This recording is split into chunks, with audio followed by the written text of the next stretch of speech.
Good evening there, everybody. What is happening? Hopefully, you all are having a wonderful day today. So, I thought that I would review this little video overall by this one channel named Dante's Boxing Nation. And of course, Dante, he's a very big fan of Deontay Wilder, or at least was. But it actually seemed like in some of these videos, he's actually kind of thrown him to the curb in this fight, which is a lot of the times what happens with certain fans, especially with fighters, because when fighters lose, there really is no one else to blame but themselves. I saw an interview with Ellie Seckbach, who's also a very biased reporter in my opinion as well, but he's been around boxing media for a very, very long time. And Ellie Seckbach, he was asking Malik Scott, who of course was Deontay Wilder's trainer and in his corner for this fight, and he asked a question, well, why do certain people, when they're a fan of the LA Lakers or a fan of certain teams or something like that, they're a Lakers fan for life or they're a Phoenix Suns fan for life, but when a boxer loses, all of a sudden they start to say that they aren't that good or something like that. And that's an easy question to answer because when you have an individual sport, it's much more easy to blame that individual person because let's be real, who else are you really going to blame it on? If you're watching a tennis match and if Serena Williams, if she loses to Naomi Osaka in the US Open the way that she did in 2018, and don't get me wrong, they tried to blame the judge and the referee and the umpire as much as they could. But when it came down to the overall, who the hell else are you really going to blame? At least overall, if you're allowed to go and object the person. Are you going to blame the coaching staff? I suppose you could, but at the end of the day, it really is up to the fighter. And when you talk about basketball, when you talk about football, when you talk about baseball, it's much easier to not blame the individual. And on top of that, it is a team effort. And on top of that, a team is always going to possibly have a chance to win the championship, even later on. So people can be a Lakers fan, a Phoenix Suns fan, or even a fan of a franchise that has never won anything for life because there's always going to be a possibility that they win a championship, maybe even repeated championships one day. Take a look at the Golden State Warriors just a few years back.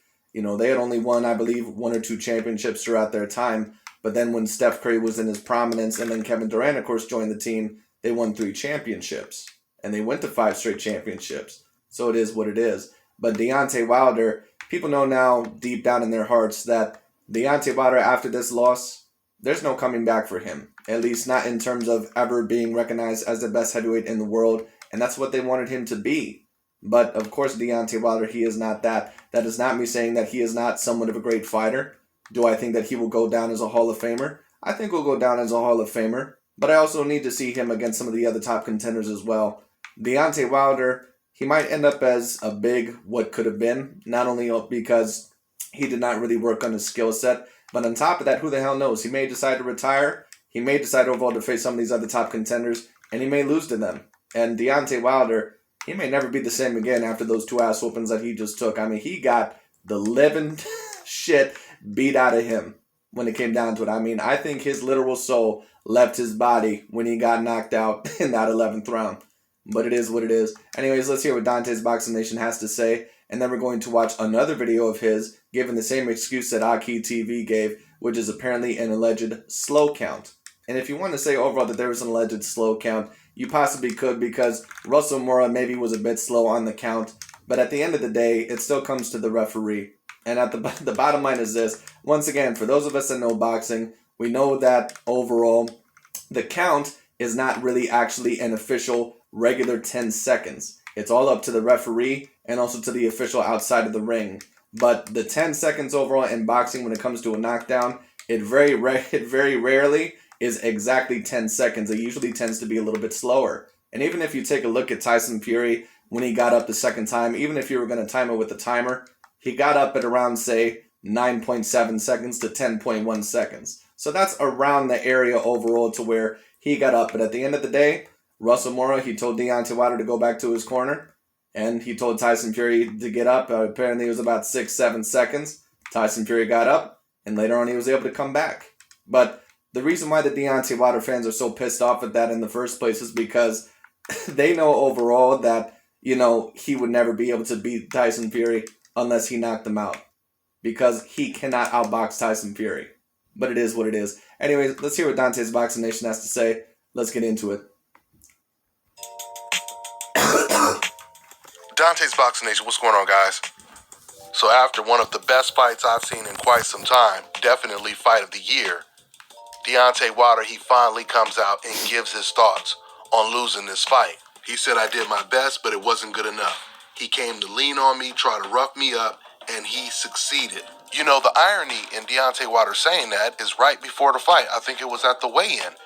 He said, I'm benching 305 pounds, so there's no way he's going to be able to lean on me like he did in that last fight. I'm going to be able to... Right, bro, but the fact that you paid attention to that and the fact that you think that that's ironic tells me overall that you really don't know a whole lot about boxing. Because when you box, it's not necessarily always about how much you can bench. Don't get me wrong, Deontay Wilder, of course, is a very gifted athlete. I think that's why he's been so successful in his career. And the fact that he's about 6'7" and, you know, overall has like about an 83 or 82 inch reach, of course that helps out as well. I believe it's 83 inches. But when it comes down to the overall, like I said, you know, you need to have some sort of a skill set there. And Deontay, I'm not saying that he has no skills, but he certainly does not have an A-grade skill set. He has a C-grade skill set, and it still showed in this fight. To pick him up when he leans on me. And we didn't. And all that bench pressing and shit, that's great, but that ain't always going to help you in a fight, especially in boxing. Because in boxing, you need to have very, very strong legs. And Deontay Wilder, I mean, just look at his legs.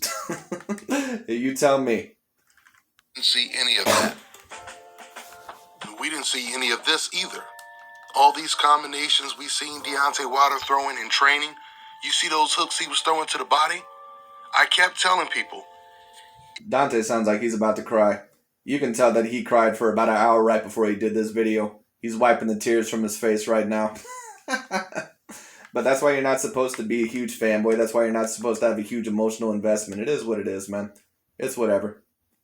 If Deontay Wilder does 20% of what we've seen him do. And once again, I try to give Deontay Wilder credit. I give him credit, like I said, overall, because I think that he tried his best, man. I think that he tried his best. He just couldn't do it. Because Tyson Fury, he's not a guy that's going to allow you to just whip in those combinations. He's a guy that moves his feet. Now, if he was something like an Anthony Joshua or an Andrew Ruiz, where his feet are very concrete and they're just planted into the, into the concrete, then yeah, Deontay Wilder maybe could have got away with that. And he tried to go to the body, man. He got some body shots off.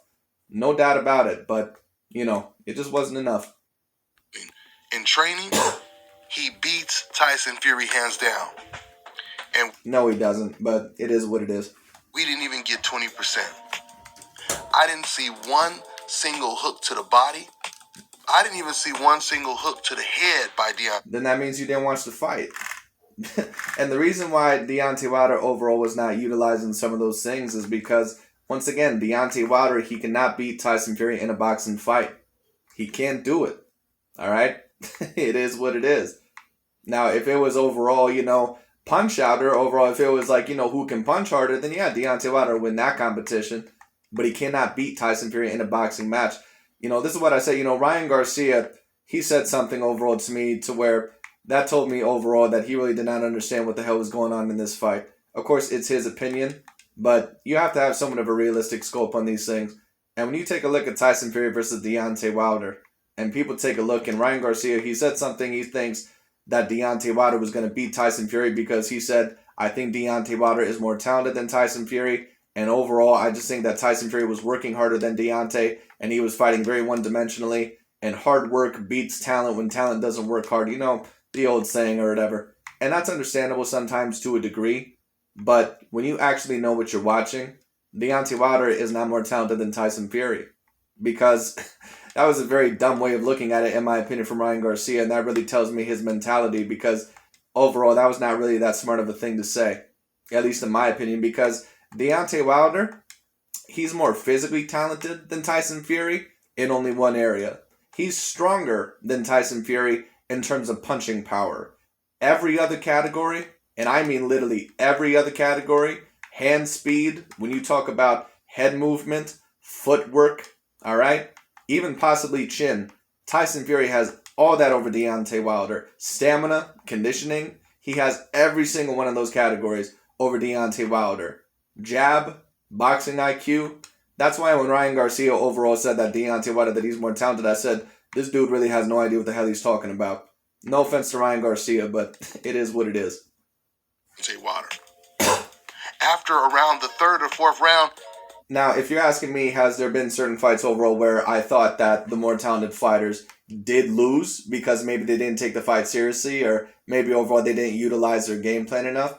Yeah, maybe. I mean, I'm trying to think like, but that only happens rarely. And a certain amount of people overall, they may disagree, but, sometimes in football or basketball or in team sports, you might see that, but it's really hard to quantify that, especially in boxing, because after a while, you got to take a look at it and say, after a while, these guys, they just can't do it. Like people, they'll take a look at Adrian Broner and they'll say, man, he's so physically gifted. He's so fast and he's so strong. If only he would do this. If only he would do this. He can't do it.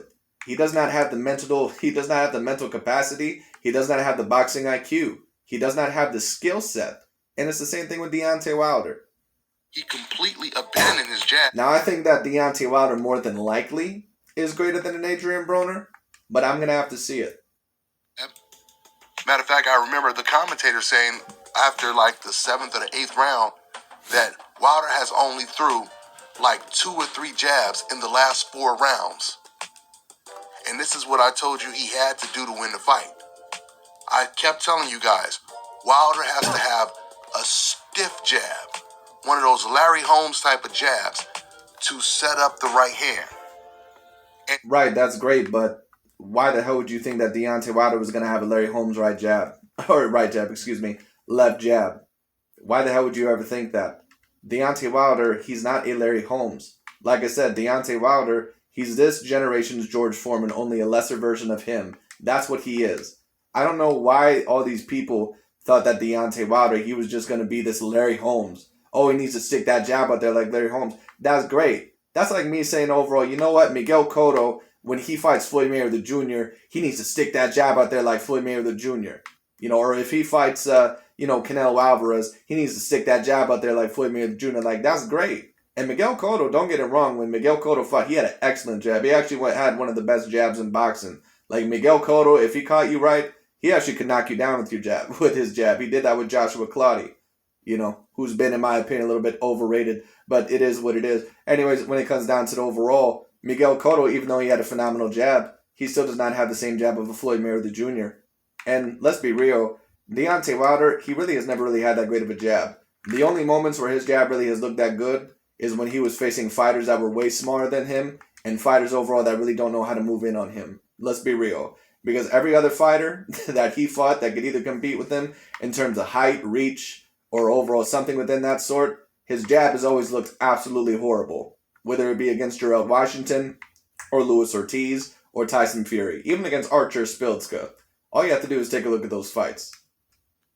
Once again, Deontay Wilder, people always love to jerk off over the fact that, and circle jerk that he has these 10 title defenses and all sort of bullshit. That's great, but let's just be real. How many real fighters did you beat? I mean, is anyone going to look back at Deontay Wilder's 10 title defenses, 20 years from now and say, oh my God, he beat Archer Spiltzka? No fucking way. Like, no one's going to care. I'm sorry. But unless Deontay Wilder beats some of these real top competitors, like an Andrew Ruiz or an Anthony Joshua or, a Dillian White, I'm sorry, but I don't know if Deontay Wilder is going to be as remembered as some people think. But that's just my opinion. To go to the body with those jabs, those 1-2s, and it's so crazy because Deontay Wilder started off. And let me not discredit Deontay Wilder. Like I said, I'm trying, overall, or what I'll say is this, I gave him a lot of credit for beating Luis Ortiz. But there's only so much I can give you for beating Luis Ortiz because we really don't even know how good Luis Ortiz is. Because, to be real with you, Luis Ortiz really hasn't faced anyone that good. Doing just that. And it completely took Tyson Fury out of his game. And that's why the first round didn't look anything like the first round in their second fight. In fact, like I had told you guys previously, the third fight looked nothing like the second fight. It didn't even look like the first fight. What do you mean it didn't look anything like the second fight? It looked almost exactly like the second fight. And some people are going to disagree with me. Besides rounds 1 and 4, tell me how this fight looked completely different. The only thing that was different in this fight is that Tyson Fury, when it came down to it, he obviously was not in as good a condition as he was last time when it came down to it. And on top of that, Tyson Fury did not take Deontay Wilder as seriously in some of those rounds as he probably should have. That was the only thing that was different in this fight. That was the only thing that was different. Deontay Wilder got his ass whooped even worse in this fight than he did last time. Now, there's a reason why I keep replaying this clip right here. Do you guys notice how fast, how energetic Deontay Wilder is when he's throwing this punch to the body, or this combination to the body? Where was all of this energy and speed in the fight? That's easy to say, man, when overall, you know, you're doing that in sparring or you're doing that on the mitts and then you expect them to do that against a world-class fighter. You know, that's like, you know, many people, they always think their favorite fighters or their favorite teams look different, you know, against certain elite teams. It's not overall that they look different. It's just overall that these other athletes or these other teams, they're so intelligent, or overall they have that good of a game plan, or they're on such an elite level that they can capitalize, you know, on some of your weaknesses. And that's exactly what Tyson Fury was able to do with Deontay Wilder. He did not allow him to get off a lot of those body shots because he moves back and forth. He moves his feet. He uses his feet. Deontay Wilder looked like he was completely punch drunk in the fight. I just don't Deontay Wilder looks like he's punch drunk in every fight. get it. I mean, you guys go back and you watch. I know you don't get it because you're a very simple-minded dude. It is what it is. You're not that intelligent. And you really shouldn't even be commentating on boxing because you really don't even know what the hell you're talking about. But it is what it is. Bermain Stavern. You watch Deontay Wilder versus Bermain Stavern. See, the fact that he said that tells me that he don't know shit about boxing. Because if you're going to bring up that point, you would also have to allege that Tyson Fury is a dude that is just going to stand right there and have his feet planted. The only reason why Deontay Wilder's jab looked good in that fight was because Bermain Stavern, he has no threats to Deontay Wilder. There's nothing Bermain Stavern can threaten Deontay Wilder with. And of course that would mean that Deontay Wilder at least has to have a little bit of skill. But when it comes down to it, Deontay Wilder does not have an A-class jab. He never has. I'm not saying that it's the worst jab that I've seen, but when it comes down to it overall, it's certainly not A grade. So when people say overall that he needed to establish a Larry Holmes jab and all sort of bullshit, he cannot jab. He cannot out-jab Tyson Fury. It was not going to happen. He does not have the quick jab. He does not have the snap in his jab. He does not have the defensive responsibility in his jab of a Tyson Fury. He does not have the potency in his jab of a Tyson Fury. That's why when people say, oh, well, man, his jab looked real good against Bermain Stavern and Chris Arioli, you know why that is? Because those fighters were not able to come in on him as the same as a Tyson Fury was. Take a look at Deontay Wilder's jab and all the fights where he had problems. And what you'll notice is that all those fighters, they had one thing in common: height and reach. Even the Luis King Kong Ortiz fights, where Deontay Wilder was clearly getting outboxed in both of those fights. But when you look at Deontay Wilder's energy level, when you look at the speed, the velocity he throws his punches with, it looks like two different people. Now, I told you guys. No, it doesn't look like two different people at all. It looks like the same Deontay Wilder that I watched all the way back in 2015. And 2021, this looks exactly like the same Deontay Wilder. And that's the problem. Deontay Wilder is exactly the same. As this before, you know, in the sport of boxing, it's just like George Foreman. I'm not saying that George Foreman did not improve on his skill set, but George Foreman was never going to beat Muhammad Ali. At least at a decent point in his career, he was never going to beat him. Just take one punch, or it could take you going through a war, or you being in a war.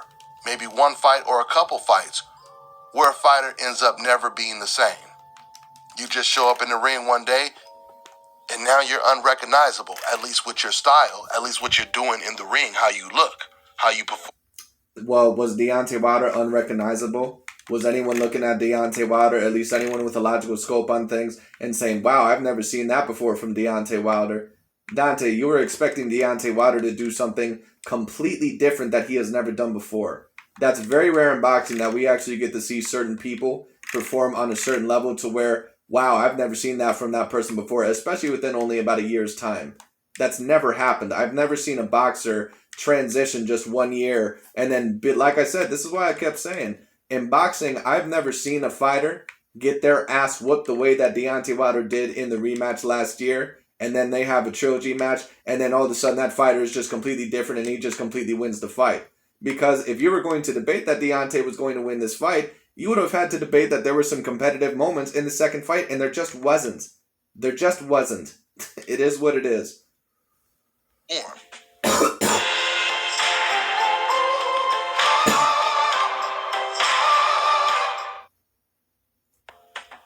We've seen this with Roy Jones. All it took was for Roy Jones to get hit with one single punch by Antonio Tarver. From that point, Right, but that's a completely different situation. Roy Jones Jr. was completely done after that Antonio Tarver fight. You know, some would say that he was not even at the best point in time when he was fighting Antonio Tarver.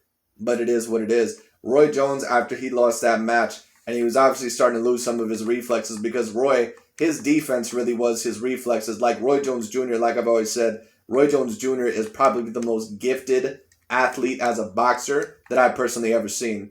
I mean, his speed, his strength, his reach, his power, everything. Roy Jones Jr. was the most naturally gifted athlete that I've personally ever seen in boxing. Roy Jones Jr. really has a debate, at least in terms of his prime, as the greatest athlete of all time. It was never the same. Then you have a fighter like Muhammad Ali, who went through an enormous amount of punishment compared to Roy Jones Jr., and yet you see Roy Jones almost fighting the same way that Ali was fighting when he was in the ring with Larry Holmes or Trevor Berbick. Someone that we don't recognize. And this is what we've seen this Saturday with Deontay Wilder. Don't get me wrong. No, it's not. He looked exactly the same as he always has. He looked exactly the same. There was nothing different with Deontay Wilder. Nothing. Deontay Wilder was never a skilled fighter. He was always known for his heart and his will. That's how he won fights, right? That's what made him extremely dangerous. But even though he was never really skilled, he still had better reflexes. He still had more steam. He still was more... Wilder has never had an A-grade gas tank. Once again, I don't know where the hell this narrative is coming from. Wilder has never... Like, all these people that say, man, Wilder, where is this, great jab? Wilder has never had a great jab. He's never had a great jab. Don't get me wrong, he's never had a bad jab. But, it's like people when they take a look at Anthony Joshua. That's like me saying overall Anthony Joshua when he fights Andrew Ruiz. Man, Anthony Joshua's jab was phenomenal in the Andrew Ruiz fight. How come he didn't do the same thing against Alexander Usyk? Because Andrew Ruiz is a completely different animal. You can't out-jab Alexander Usyk the same way that you would out-jab Andrew Ruiz. You know why that is? Because Alexander Usyk is going to give you different type of angles. He's going to give you different types of feints. He's going to give you different types of looks. And it's the same thing with Tyson Fury. Deontay Wilder was used to facing very one-dimensional opponents who really were not that high a class. Let's just be real. Chris Arreola, even at his best, is really not overall the greatest fighter. Artur Spiltzka at his best is not really the greatest fighter. Bermane Stiverne at his best is not really the greatest fighter. All those fighters are very, very, very one-dimensional. And Deontay Wilder, he can have a good jab against them, and that's great that he does. But when it comes down to it, you need to have a great jab also consistently against the higher level competition. And every time Deontay Wilder had problems in his fights, once again, what did they all have in common? Height and reach. Excited when he was in the ring. Height or reach, anyway. We also have to attribute that to Tyson Fury. Tyson Fury, he came in the ring almost 50 pounds bigger than Deontay Wilder. But at the same time, you got to give Tyson Fury credit because I feel like Tyson Fury, he looked quicker than Deontay Wilder. And unlike Deontay Wilder... He always has been. Tyson Fury is quicker with his feet. He has way better head movement. And on top of that, when it comes down to it, he also has faster hand speed, in my opinion.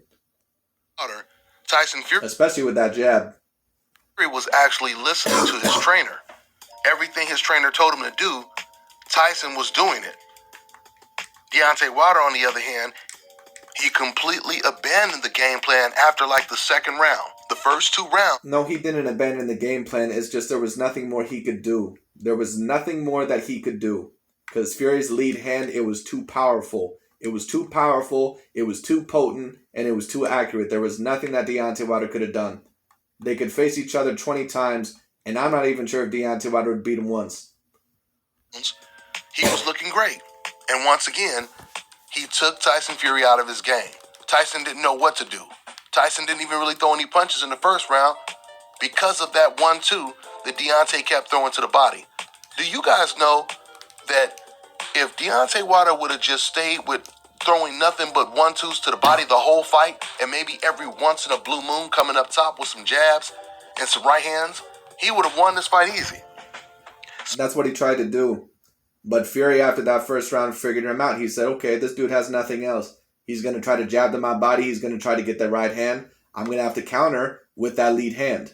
When it comes out, I'm going to have to counter when it comes down to it. And all in all, when it comes down to it, I'm going to have to go at this dude. Because if I'm on my back foot the whole entire time, he's going to completely kill me. Especially if he would have added those hooks to the body that we seen him doing on the mitts. You know, whenever Tyson got too close to him, hit him with those hooks to the body and then pivot to the right. Because that's what he did in training. Man, if he would have did all of those things, which would have probably been about, like I told you, 15 to 20% of what he was working on, he would have won this fight. He tried to improve, Dante. He tried to improve. He tried his hardest, but he can't do it. But I am extremely surprised that Tyson Fury struggled with this version of Deontay Wilder. This version of Deontay Wilder should have been knocked out within 3 rounds, like Tyson Fury predicted. So you claiming that Tyson Fury still don't have any power, bruh? Is that what you're saying? Anyway. I think he said the first round or something he said. But this version of Deontay Wilder should have been knocked out a lot earlier. Why? Because was Deontay Wilder completely gassed out within the first 3 rounds? It took Deontay Wilder at least all the way up to the 5th or 6th round to get gassed out. By the time that 6th, especially the 7th round, he was pretty much done. Earlier, a lot sooner. Once again, not only did he only have the right hand in this fight, on top of that, Deontay Wilder, he looked out on his feet the whole fight. Because he has bad feet. He looked out on his feet the whole entire time in the second fight as well. So Dante, that's basically you admitting that this was a lot like the second fight. This is why I'm telling you guys. A fighter like Dillian White is going to give Tyson Fury a lot of problems. See, when I tell you something like that, I don't just say it. I break it down and explain why. The reason why I believe someone like Dillian White is going to give Tyson Fury a lot of problems. Because once again, if you have a Deontay Wilder who looks like he's out on his feet and all he throws is a wild telegraph right hand, and this guy can go, 11 rounds and almost win the fight against Tyson Fury? Did you say almost win the fight? Did you watch the fight, Dante? Because besides 2 rounds, Deontay really didn't do shit in that fight. God damn. Well, with Dillian White, you guys have to remember, like these guys, man, these guys are fucking out of this world deluded. Like they ain't even in this galaxy. They ain't even in this stratosphere how deluded they are. These guys are on a whole different fucking planet. Like, god damn. White has knocked down Tyson Fury several times in sparring. And Tyson Fury himself, he's never denied these allegations, right? Yeah, so that means that it's immediately true. But more importantly, Dillian White is a complete fighter. Now, when I say complete, I'm not saying that he's Muhammad Ali or he's Lennox Lewis or Mike Tyson or whatever. No one can stop us from making our own opportunities. I did $1 million in sales. What I'm saying to you guys is when you look at the dichotomy between him and Deontay Wilder, with Dillian White, you have to worry about a good jab. You have to worry about a good right hand, a good overhand right, a good left hook. You have to worry about counter hooks to the body. You have to worry about everything with Dillian White. So basically, are you alleging that Dillian White is a greater fighter than Deontay Wilder? And guys, understand this. You know, Tyson Fury, he's been really, really fortunate to have the type of opponents that he's had to really, really win signature fights. Because his 2 biggest wins are against Vladimir Klitschko and Deontay Wilder. You know, there were certain people in the comment section that said, well, thank you for giving Fury credit. Overall, that person must be a dumbass because does this sound like he's giving Tyson Fury credit? He basically is trying to discredit his whole entire career. He's even going to the point to where he's really discrediting even his pro-black hero, Deontay Wilder. And those are both really, really good wins. Big wins. But the truth is, Vladimir Klitschko, He was a That's like me overall, trying to give credit to Floyd Mayweather. Let's say if I hated Floyd Mayweather Jr., when he beat Manny Pacquiao, and me saying overall, yeah, you know what, Floyd Mayweather, he deserves credit. But, Manny Pacquiao, he's always been a guy that relied on his reflexes and always was a bit smaller and always overall never really had that elite of a defense. I need to see him against a decent fighter, like a Miguel Cotto. Like, let's say overall he had not fought a Miguel Cotto yet or something. Or I need to see him face a fighter like Araceli Lara who has a decent defense. Until then, I'm not going to be impressed. Like, come on, man. jabber grabber. All Vladimir Klitschko did was jab you and then grab you. And I agree that Vladimir Klitschko was a limited fighter as well, at least in certain categories, but he still was a great fighter. And I think Deontay Wilder, to a degree, is a great fighter. He just doesn't have a great skill set. Set you up with a hard right hand. Deontay Wilder, he throws nothing but the right hand. He doesn't even jab. And he telegraphs the right hand, and that's the only weapon that he has. So my point is, Tyson Fury... Really? I thought you just said that he had a great jab. He hasn't really fought a complete fighter at the heavyweight division yet. And fighters like Dillian... So I guess Dillian White is greater than both Deontay Wilder and Vladimir Klitschko, huh? White, Jarrett Anderson, Joe Joyce, and even Usyk, even though Usyk may be a little too small, but he is a complete fighter. These type of styles, and Anthony Joshua, of course, if he can beat Usyk in the replay. Isn't that interesting? All these guys, they were claiming that Deontay Wilder is greater than Anthony Joshua, and all of a sudden, when Tyson Fury wins the trilogy, Dante literally threw this dude under the bus quicker than someone trying to hide a dead body. I mean, goddamn. Match. But these type of styles will be more difficult for Tyson Fury because they are complete fighters, just like Tyson Fury is a complete fighter. Right? And that's not me saying that Tyson Fury may not have some problems with some styles out there. But I think that he's really rooting for it. The truth is, this is the reason why Floyd Mayweather would always bet against Deontay Wilder, because he knew... I don't know if he always did bet against Deontay Wilder. I know he bet against him a couple times, but it is what it is. That Deontay Wilder had the perfect type of style to bet against. Wilder is most likely all... But if you think overall that Deontay Wilder was that much of a risk to bet on, why did all you boys bet on Deontay Wilder to win the third fight? Always going to be the favorite. And he's always going to be getting outboxed until he knocks you out. That's the perfect type of person to bet against.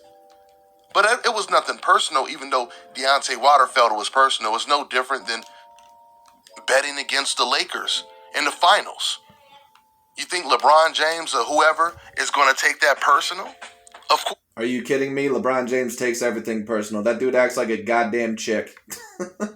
Every goddamn season, it's always something new when he doesn't win the championship. Hashtag Watch King. I'll prove overall my worth. I hear you.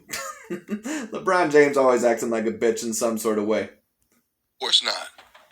So once again, Tyson Fury, he's going to have a problem with a lot of these complete fighters that throws more than just a telegraph right hand. I really look forward to seeing how the Tyson Fury versus Dillian White fight will play out. I mean, I think it's a 50-50 fight. Right now, Dillian White... That's ridiculous. No, it's not. Don't get me wrong. Dillian White's a decent fighter. But nah, that's not a 50-50 fight. At least not at the moment. Who the hell knows? You never know what's going to happen in boxing. But Dante's a little bit butthurt right now. He's going to be cheering.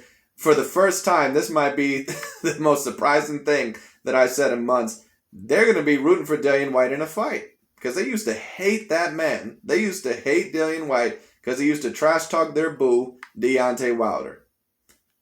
Is Tyson Fury's mandatory, so we'll see how it plays out. But at the end of the day, there's no doubt about it. This was a huge... I remember when they used to trash Anthony Joshua, and they used to always say that Deontay Wilder and Tyson Fury, that they were first and second best. And now that Deontay Wilder lost the trilogy overall, what are they now saying? They're basically, some of them are throwing Deontay Wilder under the bus, and now they're actually saying that Anthony Joshua is better than Deontay Wilder.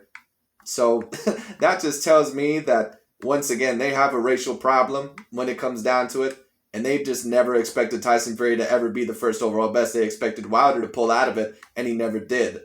And now that Tyson Fury is on top, they don't want him there. But it is what it is. Win for Tyson Fury. He closes the chapter in this book and moves on to fighting against other or taking on other challenges. So I want to say congratulations to the UK fans because you got a really, really, really big win. But when it comes to you race fans in America that are celebrating this win, Yeah, Dante, because you're not a race fan at all. More than the UK is, not because Tyson Fury won, but because a black guy lost to Tyson Fury, if you understand my point. Since you guys look at things in terms of race. Yes, because you're telling me overall that when Sergey Kovalev fought Andre Ward, you're telling me overall that you had no racial pride when Andre Ward beat Sergey Kovalev, or that you were cheering for Andre Ward, and that there was no racial tension there for you. And I'm not saying over that that's a good thing for a lot of people to have. You don't want to be like that. But Dante always tries to act overall like he's so innocent. That's a bunch of horse shit. We all know how Dante gets down. All right, it's a bunch of horse shit. He overall is a big race fan as well.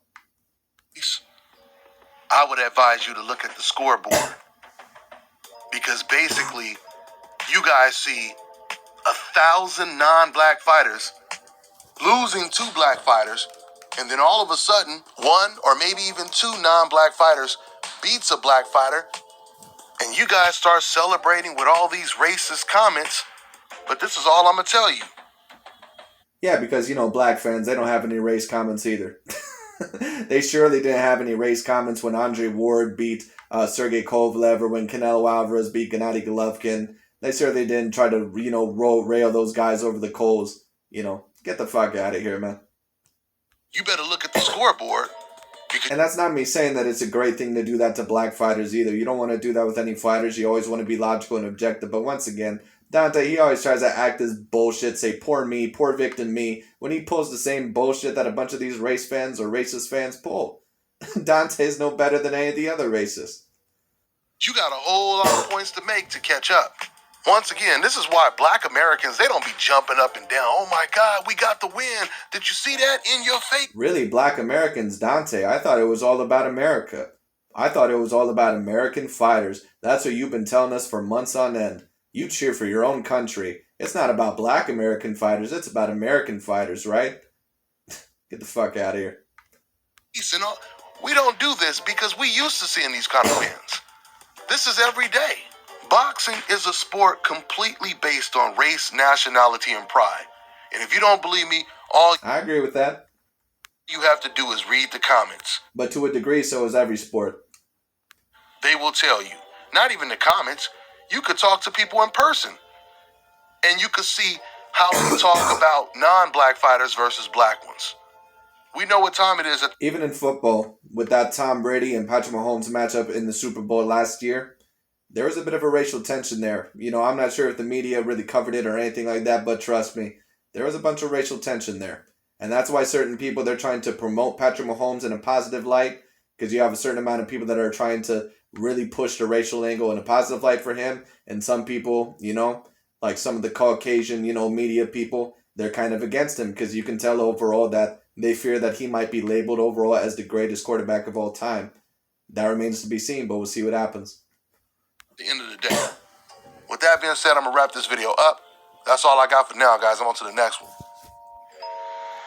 So we're going to view his next video, where he comes out with the same excuse that Aki TV did, which was that Tyson Fury got a long count. And I suppose overall you can say that Tyson Fury got a bit of a long count, but when it comes down to it, all in all, Tyson Fury was able to get up, and I've already explained this. The count is up to the referee. It is what it is. But let's just go on to his next video. Let's see what he has to say. So this is Dante's next video. He's going to be talking about apparently how Andre Ward said that there was a little bit of a slow count, which there was a little bit of a slow count. But like I said, it's really no reason for controversy when it comes down to it. And Dante's going to talk about it. Let's see what he has to say.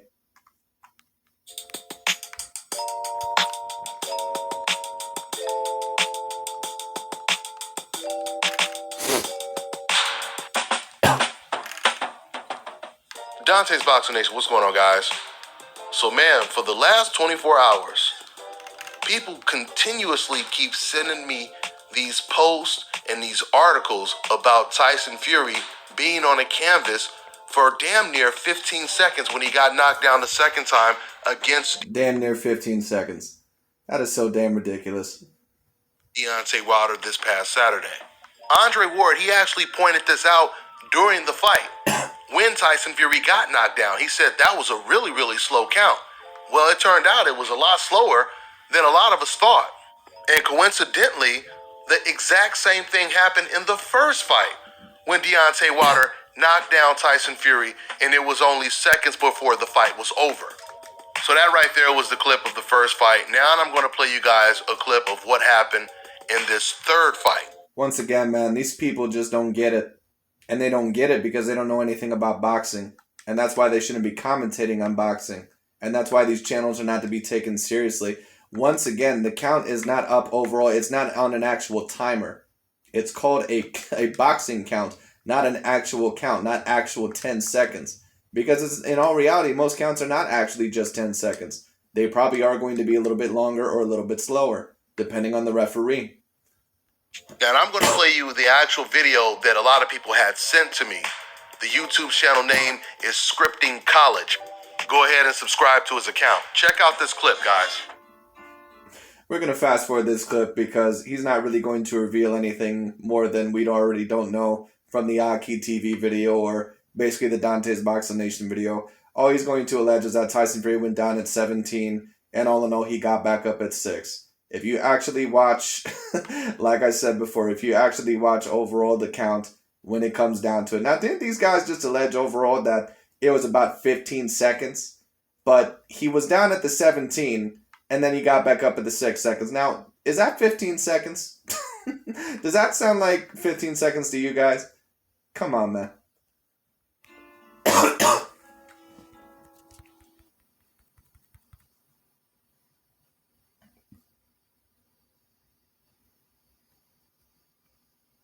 Counting. And then when he came back, he continued from the last number that he counted. But I'm going to elaborate on that point once this video is finished. Now, and what you notice overall, actually when both fighters were down, Russell Mora, he gave a decently slow count to both fighters. So I don't think that there was any sort of bias here. I don't think overall that there was any sort of hypocrisy or anything like that. Russell Mora, I think that he did a very decent job in this fight. Or the best job that he could. if you do the math, and you're starting at 17 seconds, and you take 10 seconds away, you will have arrived at the 7-second mark. Now, once you get to the 6-second mark, that means 11 seconds has passed. Here's the first frame we see it. Does Tyson Fury look like he's up? This dude is a goddamn idiot. Look at the clock.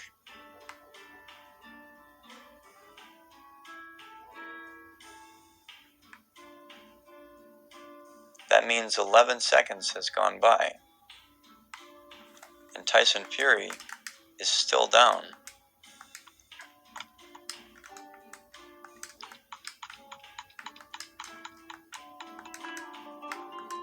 Now check this out. Fury back up. Final seconds. Now the ref is only at a count of 8. Now look at the clock. It says 2 seconds. Anyway, let's fast forward this.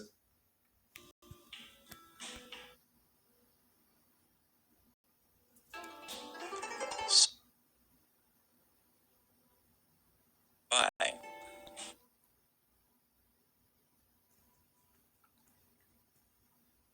Say this, you already seen, it's been proven that Tyson Fury was down on the canvas for 15 seconds. I want you 15 seconds. Okay. Anyway. guys to understand how the sport of boxing works. You don't know how the sport of boxing works, you dumbass. You don't know how the sport of boxing works. That's why you got this whole situation wrong. That's why you got your prediction wrong. That's why you were completely wrong about Tyson Fury's power. And that's why you're also making up this bullshit right here. You don't know anything about boxing.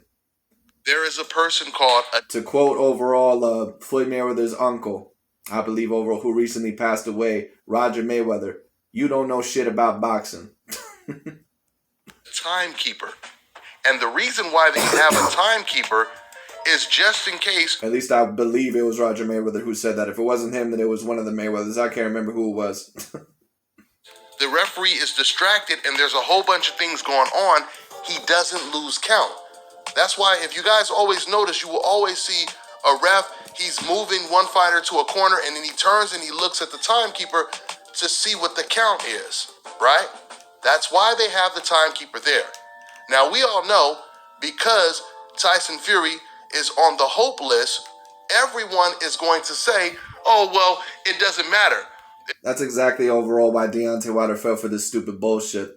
Because of idiots like you who are promoting this narrative, oh, the only reason why Tyson Fury can get away with all this bullshit and blah, blah, blah, blah, blah, blah, blah is because he's this Caucasian fighter and he's on the hope list. And I've already brought up this point. If they really were trying to make a huge unfair advantage for Caucasian fighters, especially in decisions or in a very, very corrupted way, they would have gave Sergey Kovalev the edge over Andre Ward in both of those fights. On top of that, they would have gave Gennady Golovkin the edge in both Canelo fights. Overall, they would have not tried to screw over Josh Taylor in that Jose Ramirez fight when it came down to it, and a certain amount of others. And also, they would have not gave Tyson Fury a draw in that first fight against Deontay Wilder in a fight that Tyson Fury very clearly should have won by a clear decision. So, please tell me how these Caucasian fighters, please keep telling me repeatedly how all these Caucasian fighters, how they're so protected and all sorts of bullshit. I mean, don't get me wrong. Like I said, there is such a thing as white hypes. There is such a thing as certain Caucasian fighters getting protected by ESPN or certain boxing media. That is a very, very real thing. So if you want to create your own platform and cover fighters, in a logical and objective way, or cover them in a different way, that's cool.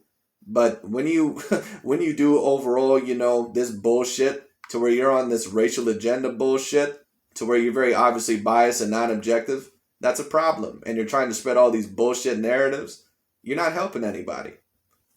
It's up to the referee how slow he wants to count, or if he didn't count the right way, or whatever. If it was a long It is. And because you don't know shit about boxing, you don't know that.